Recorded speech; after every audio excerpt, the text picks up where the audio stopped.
The psychedelic revolution is here. If you want to integrate your visionary experiences into your purpose, get clear on your entrepreneurial path, and help people while you do what you love, then this podcast is for you. Welcome to The Psychedelic Entrepreneur, Medicine for These Times. I'm your host, Beth Weinstein. I'm a spiritual business coach, 3-time entrepreneur, and a lifelong student of psychedelics and sacred plant medicines. You carry your own unique medicine, and your medicine is what we need for these times. This podcast will help you to share your medicine so you can create transformation in the world. Listen in on conversations with psychedelic leaders, changemakers, and conscious entrepreneurs who are living proof that a better world is possible when you follow your heart and live in alignment with your soul. Hello, everyone. Welcome back. I'm so honored to be presenting and speaking with Marisa Radha Weppner today. Hi, Radha. Yes. Hello. So Radha is a mom, author, DJ, teacher, minister, psychedelic therapist, community organizer, life coach, podcaster, and entrepreneur. She has taught yoga since 2002. She empowers others to embody their soul's wisdom, bringing a real-world mix of Eastern spirituality and Western psychology to her students for remembering, empowerment, and transformation. Her life is dedicated to the study of yoga, specializing in yoga psychology, bhakti yoga, yoga history and philosophy, yin, yoga nidra, meditation, and self-awakening yoga. She can be found leading classes on Insight Timer or from her studio Source Meditation space in Boise, Idaho. She works as a ketamine-assisted therapist at the Boise Ketamine Clinic as well. Her online yoga classes and book, Vinyasa Yoga Made Simple, 27 Days of Self-Discovery, are available through Udaya.com. Udaya. I don't know them. That's great. Love learning something new every day. And you can listen to her meditation album Guidance on all streaming platforms or tune into her podcast, Love, Service, Wisdom. All of these offerings are inspired by her own growth and transformation and healing yoga and psychedelic and shadow integration. As a lover of the wild and free, she has taught at festivals all over the world like Burning Man, Bonnaroo, Ram Dass retreats, the Entheowheel, Symbiosis Gathering, Eclipse Festival, WTF. I don't know that festival. It's a good one. I'm like, that sounds fun. Rest in peace, WTF. It was a boutique festival in Portland or in Oregon. Amazing. And the Women and Leadership Conference and Sun Valley Wellness Fest. She humbly connects with a deep legacy of wisdom by being on faculty at Esalen Institute. As a passion project that weaves together her love of music, yoga, and community, she is also the co-director and producer of Yogafort for Treefort Music Fest. Wow, what an incredible background. And I'll never forget when I met you.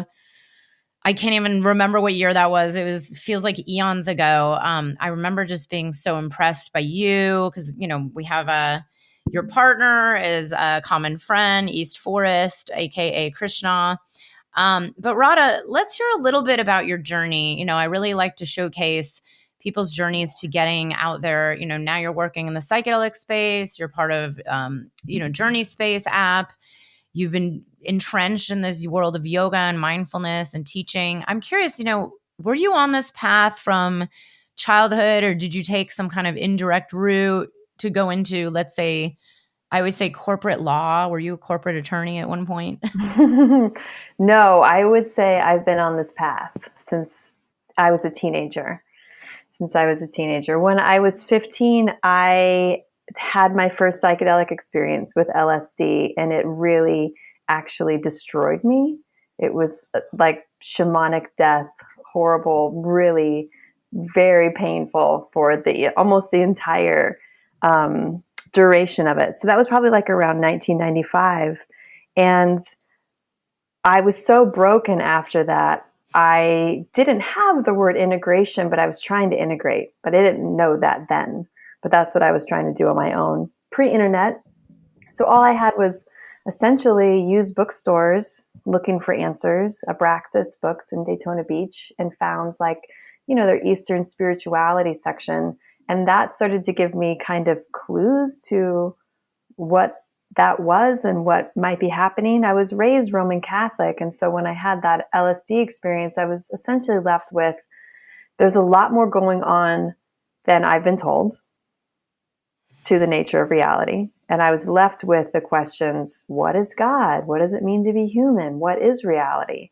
So at 15, I was trying to answer those questions. And that's like essentially been my life journey in a way. And through trying to integrate, I finally found yoga around 19 out of a book, Richard Hittleman's 28-day exercise plan. It's like a book from the 70s that I would lay open on the floor. I was maybe a sophomore, junior in college, and do the practices from this woman that was wearing like a black leotard. It was like a black and white book. Just practicing out of a book in my room and studying psychology in undergrad. And I noticed that I was changing without trying to change, meaning like when I was doing this little yoga practice, I was like naturally eating better. And I noticed I'd stopped like smoking cigarettes casually when we were out drinking or partying as college kids do. Mm-hmm. And I was much more like calm and patient. And so that was really inspiring to me and really motivated me to become a yoga teacher, because I thought I could teach people yoga and they'd change or maybe begin to change or grow without like it being super direct. Like, this is what you're doing. It could be sort of like on the periphery. And that was really awesome to me. And so that was back in 2000. I was actually in school then in Sarasota, where MAPS was at the time, where Rick Doblin was at the time. And so when I was down there in Sarasota at New College, we would go to Rick's house and party and hang out. And again, MAPS was there. A lot of my boyfriend at the time and his new partner, like they worked for Rick for a long time when he went back to Santa Cruz. So psychedelics were always kind of in there. And of course, as a college kid, especially down there where MAPS was, with the use of psychedelics was present. But because of my early experience, I have only seen psychedelics as like they're only spiritual for me, let's say. I have never really been able to tap into like just party aspect of drugs, because I got slammed my first time and I have a deep reverence for them. And so then psychedelics were present then, but I never felt like it was going to become what it was with psychedelics. And even when I went to graduate school, I was at the Institute of Transpersonal Psychology. It's kind of a sister school to CIIS in Palo Alto, and studying transpersonal psychology. And, you know, James Fadiman's on faculty and people like that, like early psychedelic pioneers. We literally didn't talk about psychedelics. So this was around like 2005, 2007 that I was doing that. And I'd become a yoga teacher by that point and teaching yoga, but wanting to be in the field of psychology, but still using yoga as the gateway into the self for this deeper self exploration. And then around 2014, feeling like, and then to back up a little bit too, being a part of Reality Sandwich. I think you were part of Reality Sandwich, right? I was, you know what? I used to volunteer at some things in the city, New York, back in the days. Yeah. This is like 2008, 2009, right? Early. And so that was kind of my pod too. Like I started the sport in Seattle. I started the sport in Boise when I moved here. I went down to the ranch for those Reality Sandwich retreats, 2009, 10, 11. And that's essentially then how I met East Forest Krishna, but he wasn't there, but Michael Robinson introduced us. Oh, so then we had kind of like a similar pool of people from those days too. Like I remember when there was that Reality Sandwich retreat in Chimbre, the ayahuasca retreat back in like 2010 maybe or 11. I went down for that and was the yoga and meditation teacher for that through Reality Sandwich. So that the psychedelic piece was always kind of present, but not working with it directly, more of like a preparation guide or integration guide. Again, not really having those words at that point for what that was. And then started doing some more life coaching in 2014 to take the students that I had in yoga and meditation deeper into their transformation. And then in 2019, I finally had my first clinical therapeutic ketamine experience. And a light bulb just went off. That was like, wow, this is a psychedelic that's totally legal, above board. People are doing it in clinic. I can do this. I can lead this. And so that was in Denver where I had that experience. And I came back to Boise and I just like Googled like ketamine clinic Boise. And I found the Boise Ketamine Clinic. And I just did a cold call, essentially email, where it was like, this is who I am. This is my background and history. Would you be open to possibly working together? Because in that space, you need what's called a provider, like somebody who's writing the scripts for the medicine. And the woman that runs the clinic at first, she was kind of like, no, like what kind of, like more like thinking IV, IM route, like how would you do an IV and IM, that kind of thing. And I said, no, I just want to work with troches. I want to work with lozenges. And she's like, oh, okay. Yeah, that could maybe work. And then I love learning. And I had already signed up to do the Ketamine Training Institute's like 5-day program for that spring. And so I said to her, I'm going to get this training and we'll circle back when I get the training and then we'll talk again. And so the training was set for April of 2020. Then obviously it didn't happen, right? And everything fell apart. And I was like, oh, okay. I reached out and I said, they canceled it. I don't know when it's going to happen again. We never knew anything at that point in time. And a month or so goes by. And actually Krishna said to me, he's like, you didn't have to get the training to work with Nicole at the clinic. You were just doing that because you wanted to. Mm-hmm. And I was like, oh yeah, you're right. So maybe I'll just ask her what she would want to feel good working with me, because that's essentially it. Because the provider's license is online as a medical provider if something were to go wrong. So I wrote her again and I said, what would you want for us to begin if we created our own training, let's say? And she said, okay, yeah, let's do that. She's like, read the Ketamine Papers, which was the book we were reading anyways for the Training Institute. And then come in and get an IV session so you know what that's like. And then you're already overqualified. Let's just begin. And let's begin with groups. And I hadn't planned on beginning with groups, but I said, all right, let's do it. And so now I've been working with them for almost the past 2.5 years, leading group ketamine experiences. And then now working a lot more, less with troches individually and more with IV and IM. And then additionally, once I started working in the ketamine space, I felt like I need a little bit more expertise working specifically with trauma, because that's what's coming up. This is the work I'm doing now. And I am in the somatic experiencing practitioner training. So that's the work of Peter Levine and Waking the Tiger and healing trauma through the body, which just perfectly dovetails with my love of yoga and meditation. And essentially, yoga and meditation being a form of that, because it's all about nervous system resets. Yoga is a nervous system experience. Somatic experiencing is a nervous system experience. So now doing a lot of the somatic experiencing work too with the ketamine therapy.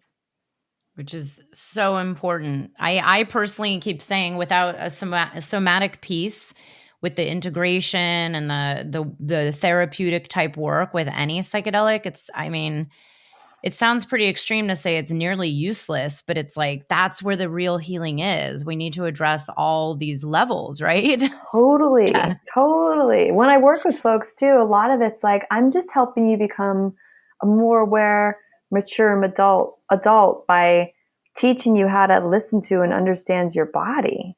Mm-hmm. Really, your body's it. Your body's telling you things all the time. Mm-hmm. You have to be able to pay attention to it. Yeah.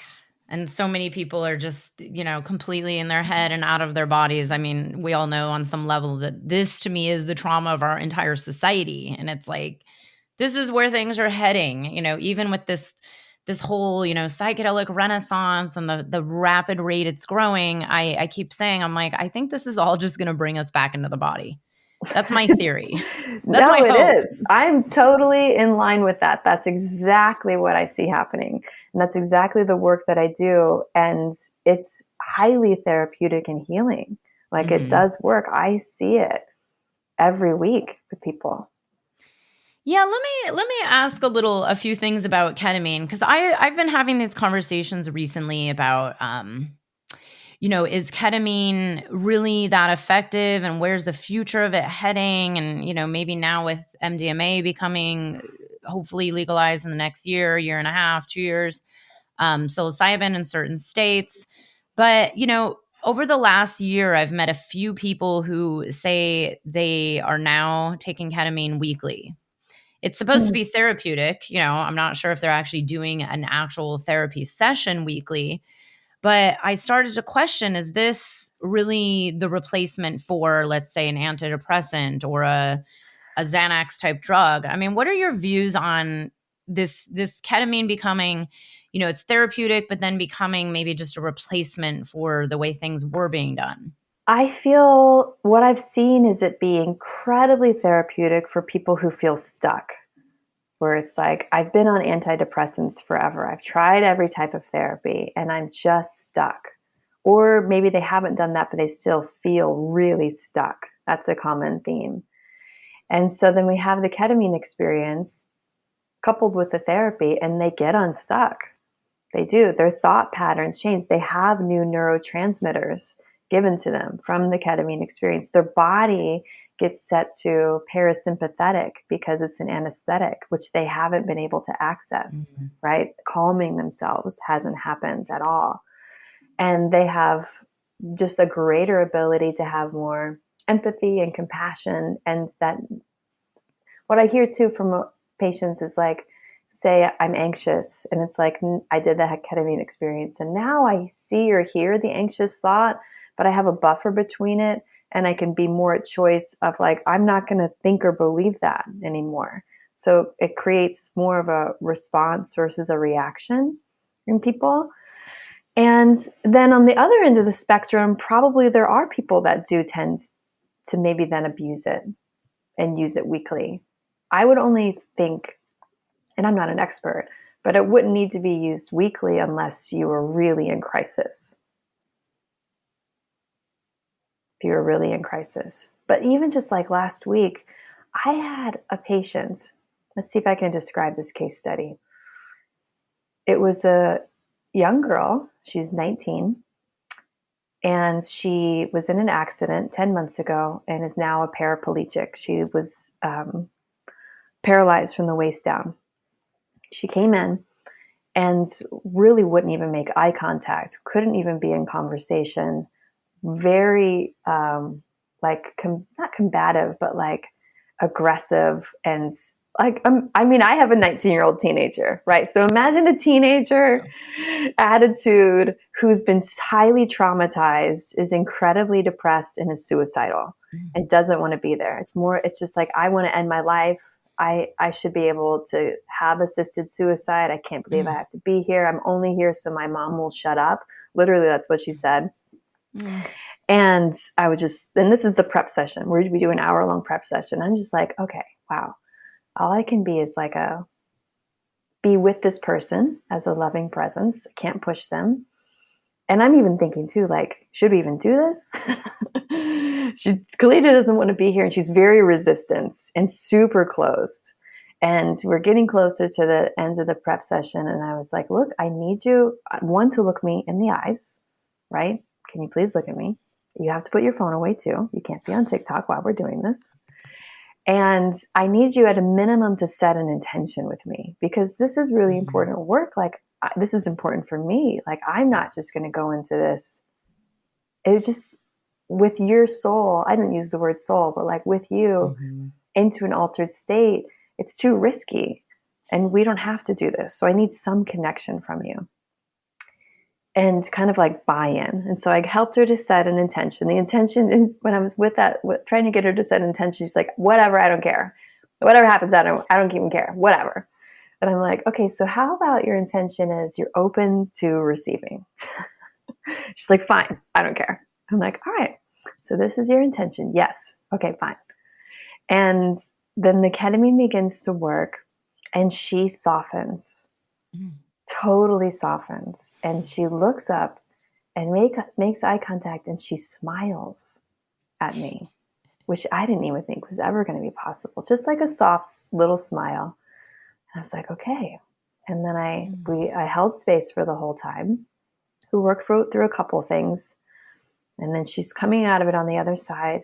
And she says, I feel like there's two sides of me. One side that wants to die and doesn't want to be here and hates everything. And one side that's maybe hopeful. And maybe I will do these studies to try to learn to walk again. Maybe I will. Maybe I will. Wow. And I did not think we would get there. Wow. And it was so powerful, the transformation. That was just, we were together for 2 hours. The prep session, I don't know what was happening there besides kind of establishing rapport, because she was so, but wow, the ketamine, it just totally transformed her. Oh my God. These are the stories I want to be hearing. Yeah, it's been interesting. It's funny because we have a common friend who shall not be named who sat with you and oh my God, I'm so used to calling him Trevor. Sat with you and Krishna. You can say East Forest. I know. I'm like, Krishna, East Forest, Trevor.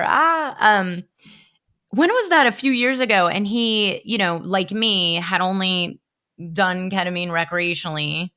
Burning Man, parties, festivals, New York City back in the day. And he's like, Beth, you got to do this. And actually, I remember that I had talked to East Forest, and I was like, maybe I'll fly out to Boise and do this with you guys, because I have always been kind of like, I only relate to it as this like party drug, and I have heard miracle stories. I remember I went to the MAPS benefit in New York City in 2019 and saw someone speak from the VA.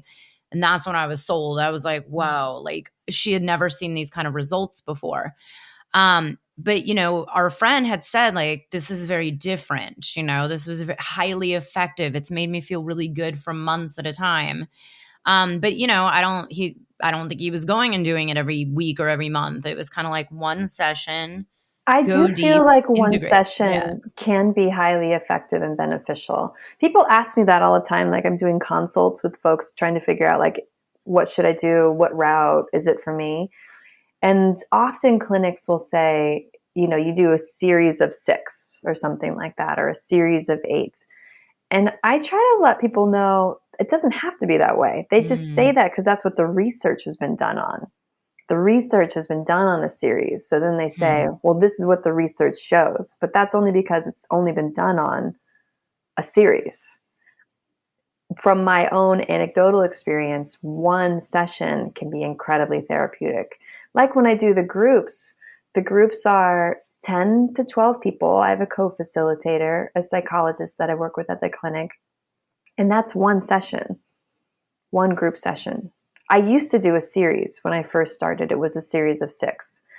But that was during the pandemic, and it was easier for people to commit to that time. And now, it's just not. It's hard to do twice a week for 3 weeks or whatever it was. So one session even is highly beneficial, can be. Amazing. Yeah. And I also want to talk to you about, because it sounds like, you're on this path, I think because of your background, all these years of yoga and embodiment work. It's interesting. I've had clients that have worked with ketamine clinics, some working for the big companies, we know who they are. And it's been very interesting to hear what's going on behind the scenes. One of my clients who no longer works for that company and has her own psychedelic integration coaching practice, but she said they wouldn't allow conversations around anything spiritual in the preparation, in the session, or the integration. It was actually just my gosh. Even just asking somebody, what is your spiritual inclination? That would be helpful information for the therapist to know. You would like, think. Are you Catholic? Are you Mormon? Are you atheist? Are you what? How do you relate to God or not? It's very useful information. But they had this theory that, like, okay, we're just here to treat, depression or anxiety or PTSD, and we're not bringing up spirituality, even though, I'm like, even when I did it as a recreational drug, I would have these amazing spiritual experiences. What if That's how I got onto this. Brings it up? You know what I mean? What if the patient brings it up? Or it's a resource for the patients. Mm-hmm. Out here in Idaho, so many of the people I see are Mormons or recovering Mormons. Oh, wow.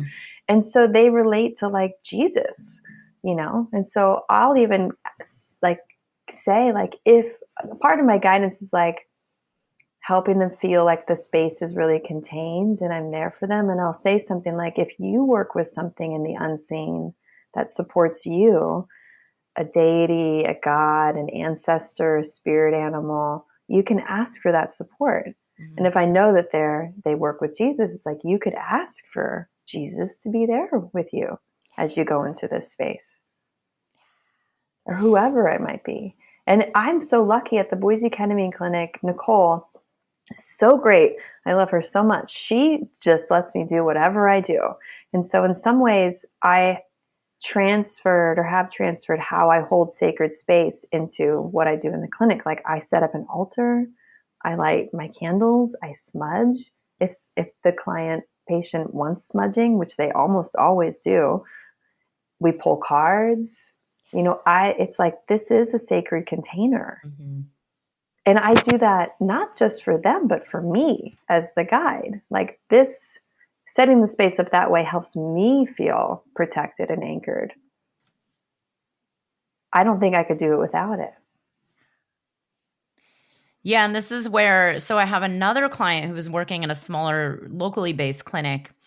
And she's very similar. She's actually more of a trained herbalist and a nurse practitioner and has a very deep spiritual path and psychedelic path. And she did the same thing. And it was interesting because we've talked about this idea of we could, approach ketamine therapy from this place of like the old school way of doing, like kind of dry therapy. That's like you're in, you're out, you're gone. There's no body involved. There's no spirit involved. It's kind of like cookie cutter from what I would kind of consider the old way of doing things. And then there's people bringing this in where it's kind of, bringing in the ritual, bringing in other practices, turning it into, a deeper experience than just getting a drug and hoping that things change. And this is where I wonder, when I personally believe everything is spirit, but we had this discussion about, well, is ketamine a spirit? Like, can it be approached from this spiritual regardless of experience? Whether or not ketamine's a spirit,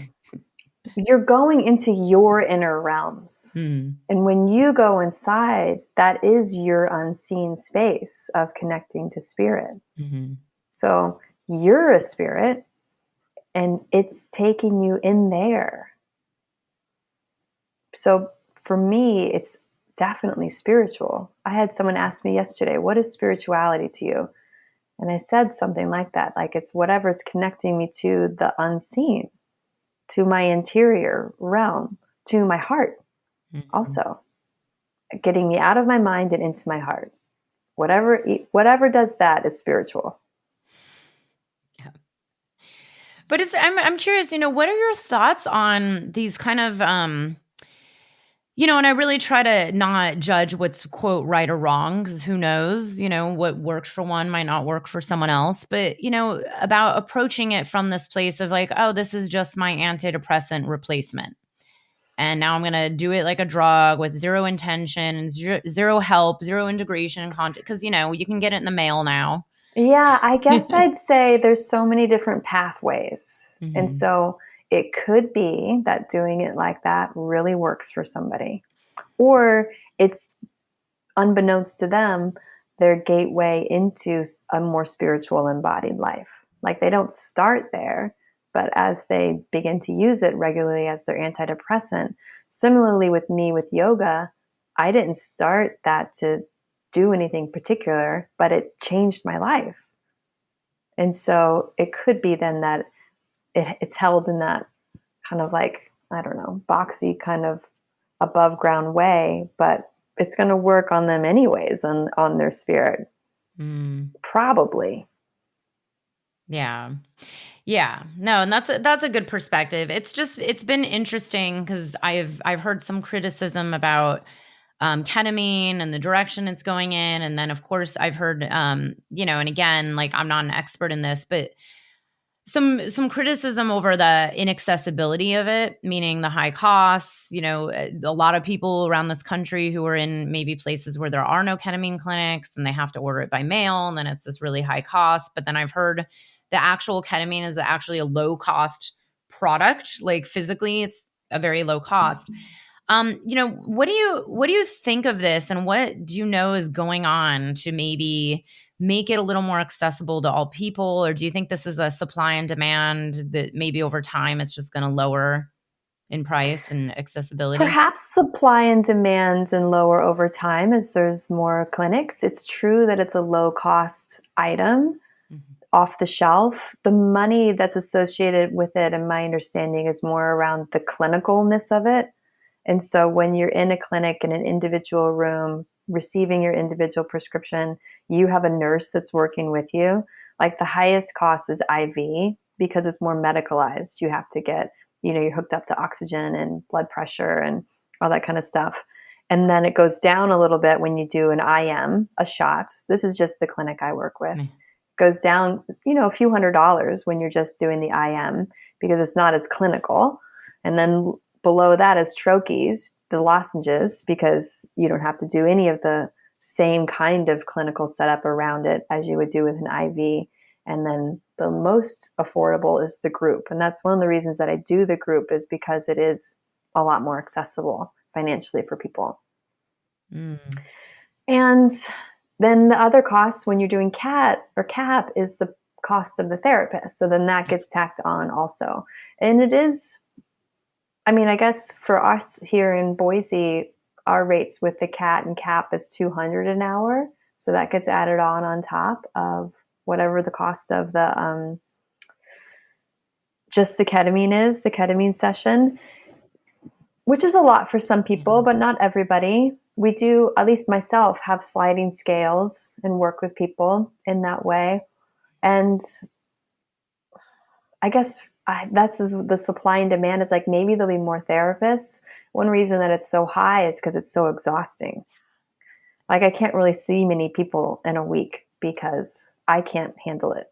That was actually going to lead to my next question. It's interesting the amount of people that are really excited about psilocybin therapy. And I had an instance recently with someone who literally was just like, okay, where do I move? What do I do? How do I get involved? I just want to give this to people. And I was like, have you ever done this before? Do you know how long it lasts and how much potential trauma surfaces, that it's not like ketamine, and she was a doctor who prescribes ketamine, but doesn't actually do the ketamine sessions. So I think she didn't have a lot of awareness of how much energy is involved for the actual space holder. Yeah. Somebody asked me a few days ago, they called and said, would you do a psilocybin ceremony with this person?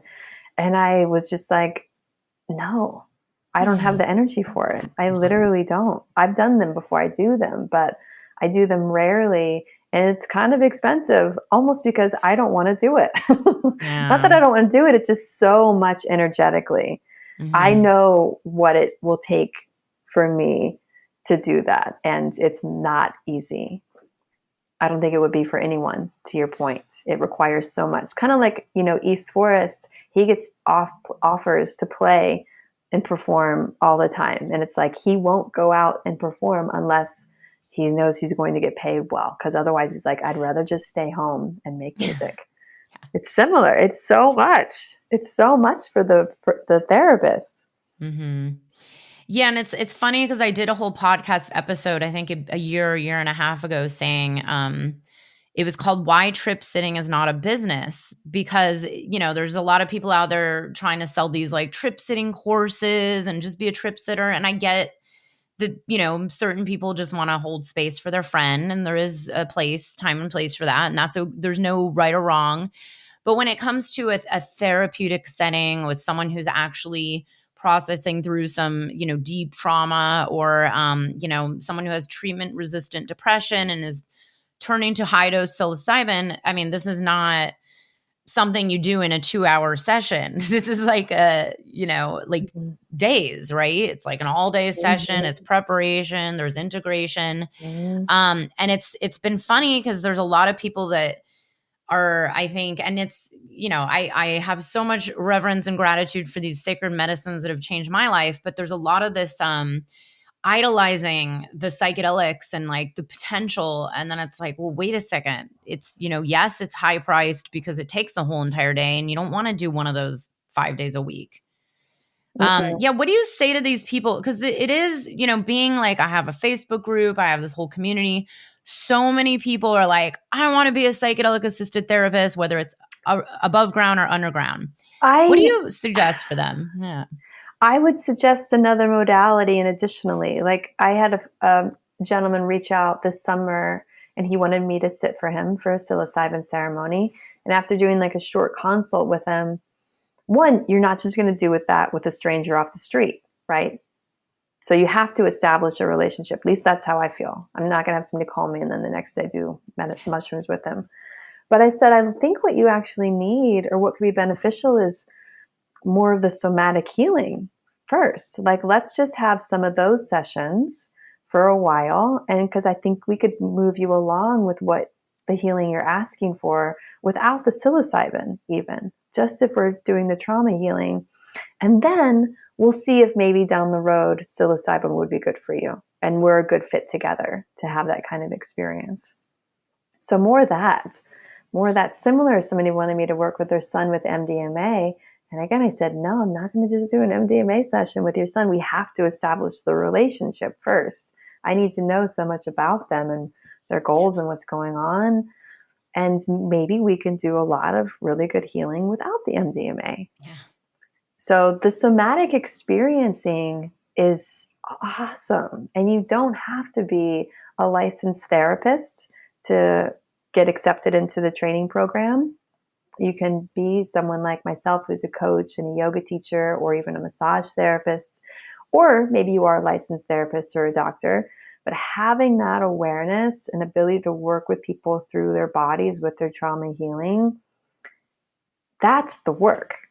Not only the work, the effective work. That's the effective meaning it's work. like, this is the effectiveness. I can't tell you the amount of emails I have where strangers from the internet ask me, for therapy, psychedelic therapy or underground psychedelics. And I just copy and paste. I have this email that's already pre-written and it's, here's my list of recommended somatic therapists. I would go into this first because honestly, I don't believe the psychedelics fix anything without addressing the somatic piece. And if you're not already doing that work, and I've experienced this myself where I was like totally disembodied and then the psychedelic experience was just a mess.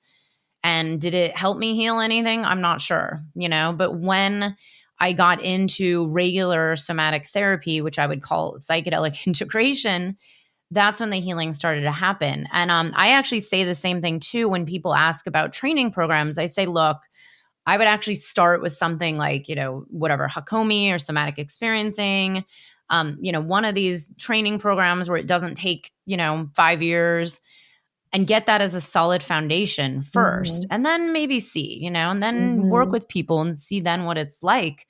But I think there's a lot of realities, even with ketamine assisted therapy, that people don't really know about. And I've now found a couple websites in Oregon that talk about the realities of being a psilocybin assisted therapist and how you might get bored. I mean, that's the one and only real therapy session I've had with psilocybin, was with my therapist, who's amazing. And she's also a very close friend. But I kept thinking to myself, like afterwards, I'm like, that must have been so boring for her. Like just sitting there taking notes for hours, like just hanging out. One of the things that makes it so hard in a therapeutic session is while nothing might be going on, let's say, you might be quiet, the patient might be quiet and internal, you have to be ready for anything at any moment as the therapist. You never know when things are going to turn. So you really can't, in a way, let your guard down or relax or distract yourself when they're still and quiet, because it could shift so quickly. And I found that where I'll go into a session thinking like, oh, it's going to be like this, or this might be easy today or whatever. And it is not that way at all. It's not that way at all. So energetically holding space like that, even if it's quiet, takes so much presence on the part of the therapist. You're really present, more present than you are probably in a lot of parts of your day during those sessions. Your presence is just, I use, honestly, in those quiet times, I'll do mantra repetition. So that kind of helps me as a nice. therapist. Yeah. And also the space, I'm sure. Exactly. Yeah. Well, I want to ask your views on, like you've been around this. I refuse to call it industry, but now people are just calling it an industry. But this ecosystem, the psychedelic ecosystem, for a while. And on some level, I have too. Maybe not, working in it as intensely, but what are your views on the direction things are going when it comes to people patenting psilocybin strains and venture capital and new businesses and people trying to make purgeless ayahuasca chocolates and, acid that doesn't make you see visuals. I mean, I've now heard everything. I can't even keep up with it. Where do you think this is all going? And do you feel that it's heading in a positive direction in general? I feel like right now it's somewhat of a mess, right? Like everything is just happening and everybody's in it, and everybody's, in a way, it's a creative act. So everybody's being super creative with it. What's possible? What could happen? Where can we take this? Nobody knows anything. Nobody knows where it's going, really. But the energy of it is the medicine's wanting to get out. The medicines should be legal. They should be accessible. People should be able to explore their consciousness by choice. And so I hope it's going towards accessibility and legalization. And then I think, like many things, it'll peak in some way. Like, I don't want to use the word fad, but I will, but kind of like a fad. It's like super hot right now. And then it'll find its place. So now it's just like this chaotic mess.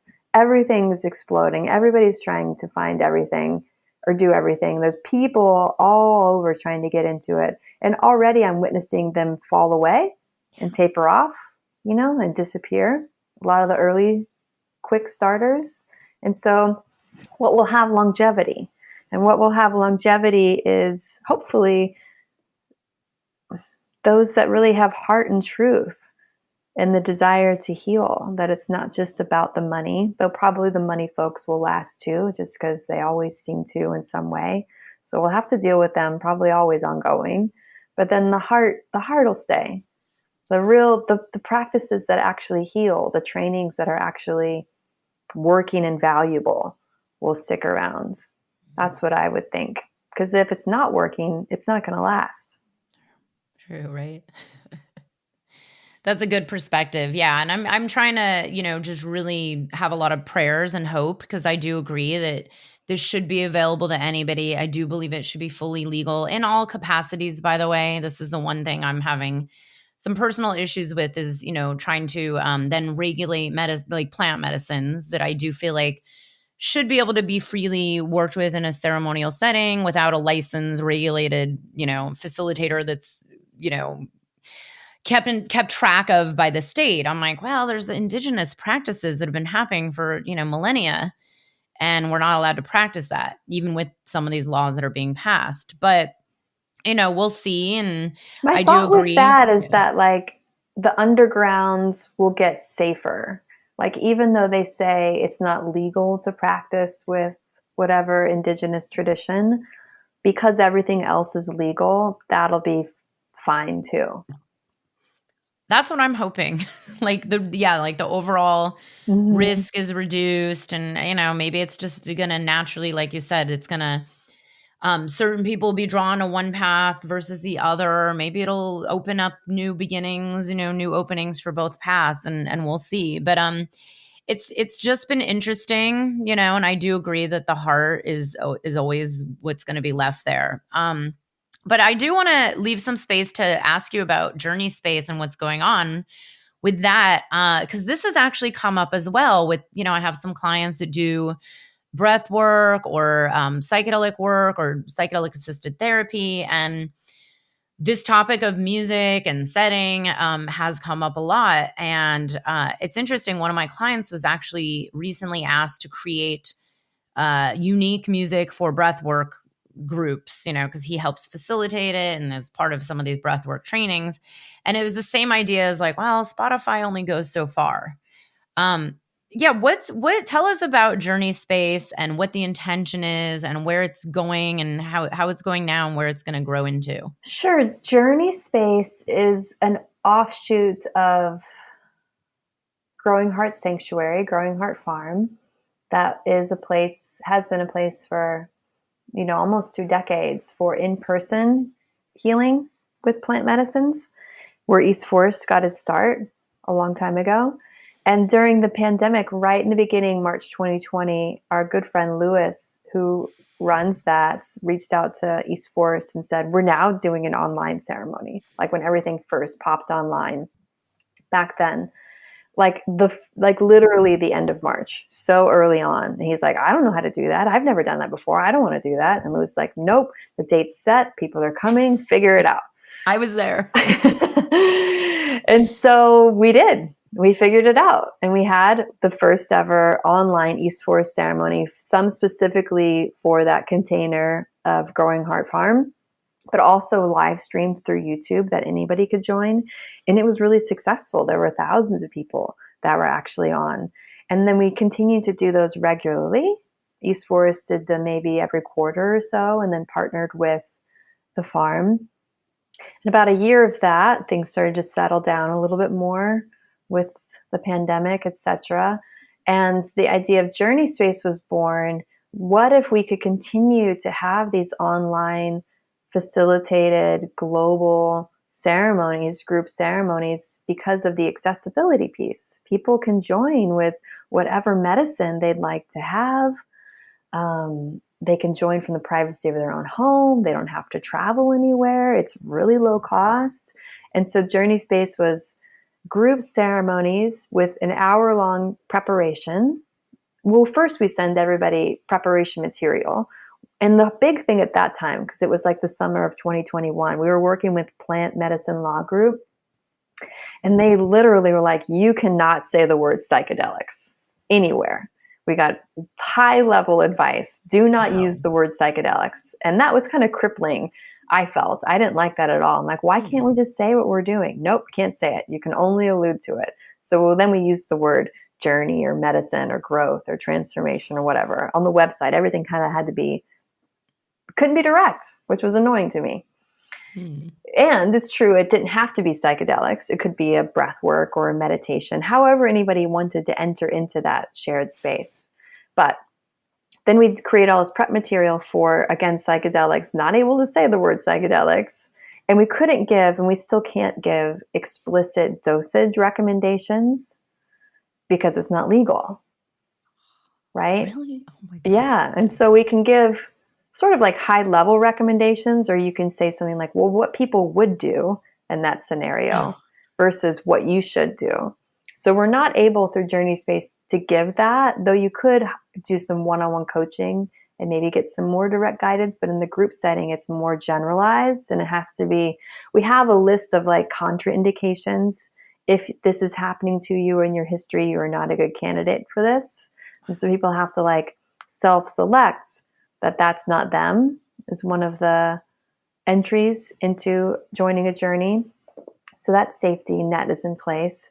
And then, of course, the big question, which was always too, like, well, what do you do if somebody does have a hard time because you're not with them? And so we have policies and guidance for that, of like for their own setup, what their safety net is. And then, of course, partnering with Fireside Project, who we love so much, which is the peer-to-peer support trip line that you can call anytime. You can call Fireside. And Journey Space has its own chat box and phone line. And so people during journeys have called in for support. And the facilitators, usually it's myself, Lewis or Janny, Darut perhaps, or Drew, that's there. And so one of us is guiding, facilitating. Lewis is kind of doing the back end tech stuff. And in the beginning, East Forest would do a lot of the music live and recording that music. And so there's an arm of Journey Space that's online facilitated group ceremonies. And those have been almost monthly since the summer of 2021. And then the other side of it is the music library, where, to your point about Spotify, most people do use Spotify. I myself use Spotify to guide ceremonies or classes, but you're getting kind of a hodgepodge of artists and then energies. And I've had East Forest in a group session of mine, a ketamine group session, where I used, this was early on, a Spotify playlist that wasn't his music. And he gave the feedback that every time the music changed, it was like you're reorienting to like, who's this, where is this going? When you're in the journey, it's like you enter a new room and it kind of shifts you. And so with Journey Space, it's all unreleased East Forest ceremony music that's cohesive from start to finish. It's one artist, one thematic landscape, one musician who knows what they're doing. You know, you think of Wave Paths too.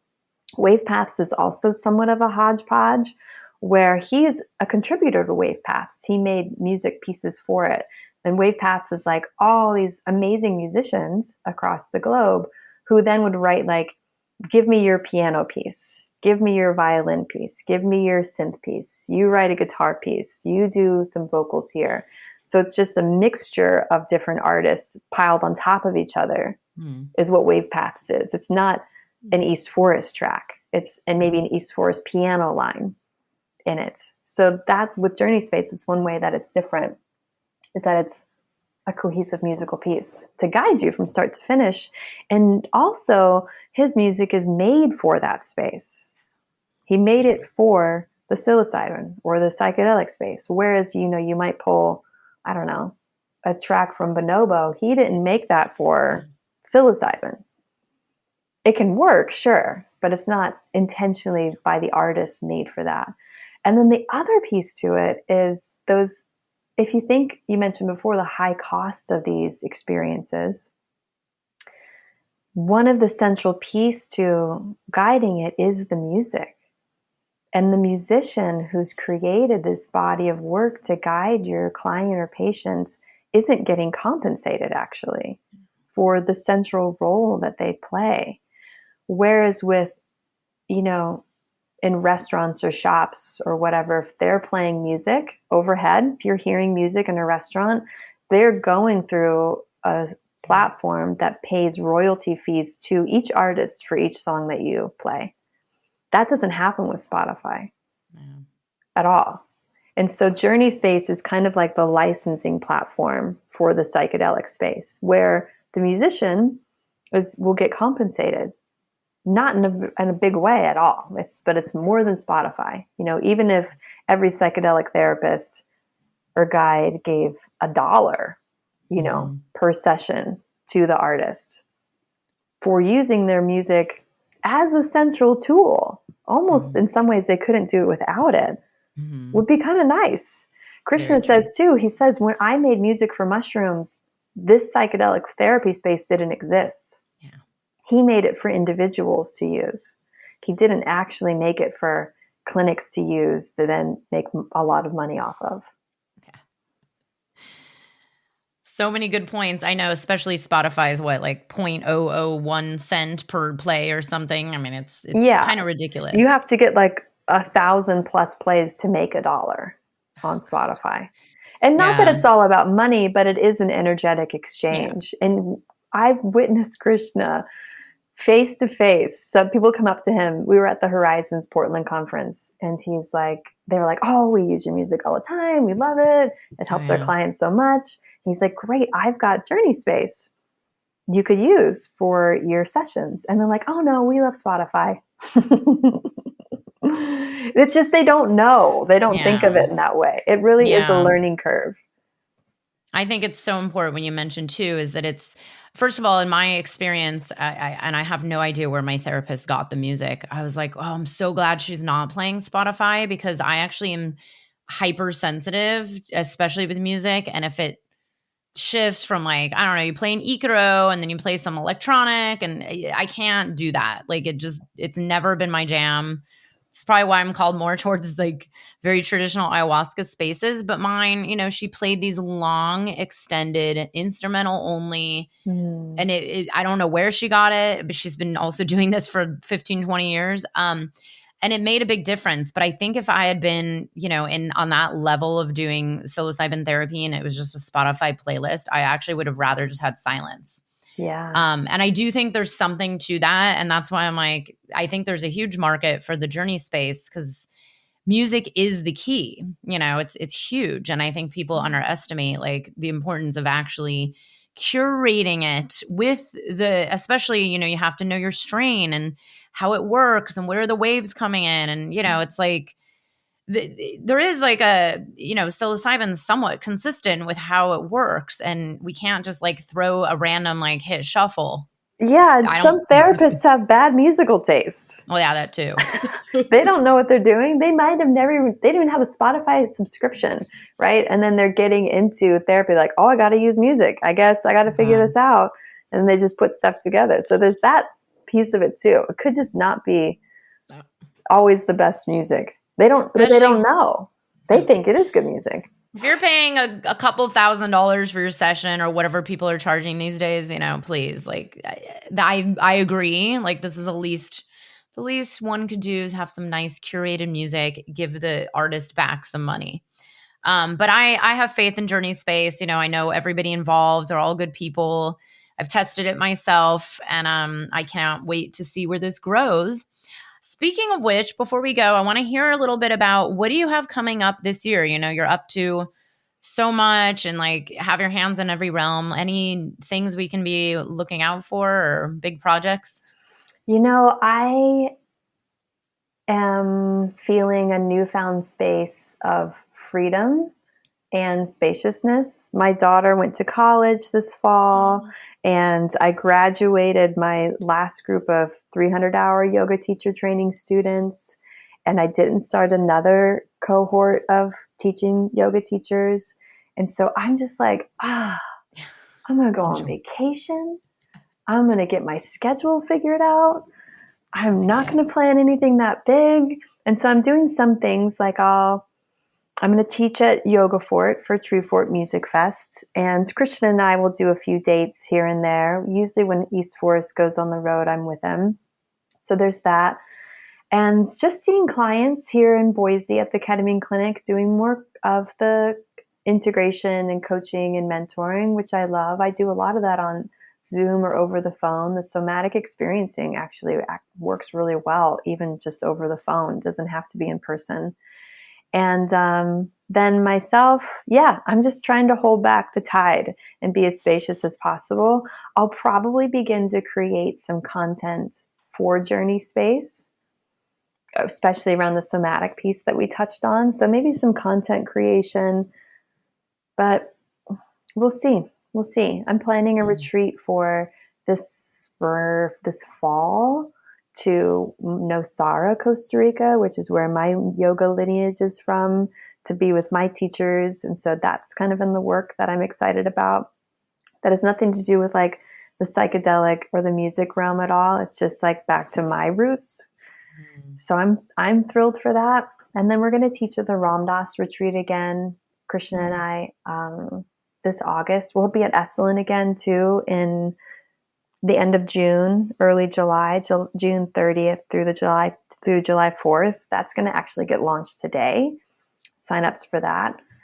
So retreats here and there, offerings, but also just really enjoying some space. That's nice. So good, especially off to college, some freedom. Mm-hmm. Yes, you deserve it. And yeah, there's all the time in the world. And I mean, even with all that space, there's a lot going on. So, well, Radha, it was so nice to have you here. And thank you so much. You've actually helped me kind of shift my perspective because I've been having struggles feeling like, oh, I don't know what I think about ketamine, not sure about this, but thank you so much for shedding such light on it. And also really doing this good work with the ketamine, the somatic work, the yoga, this path, and really holding this amazing space for so many people. Thank you, Beth. It's been an honor. I've really enjoyed connecting with you more. Thank you so much. I hope you enjoyed the episode. If you're feeling inspired, I'd appreciate it if you showed your love with a review. And check out my YouTube channel where you can find the video version of this podcast. You can also head to bethaweinstein.com to learn more about me and grab my free business growth trainings. Remember, you carry your own unique medicine, and your medicine is what we need for these times.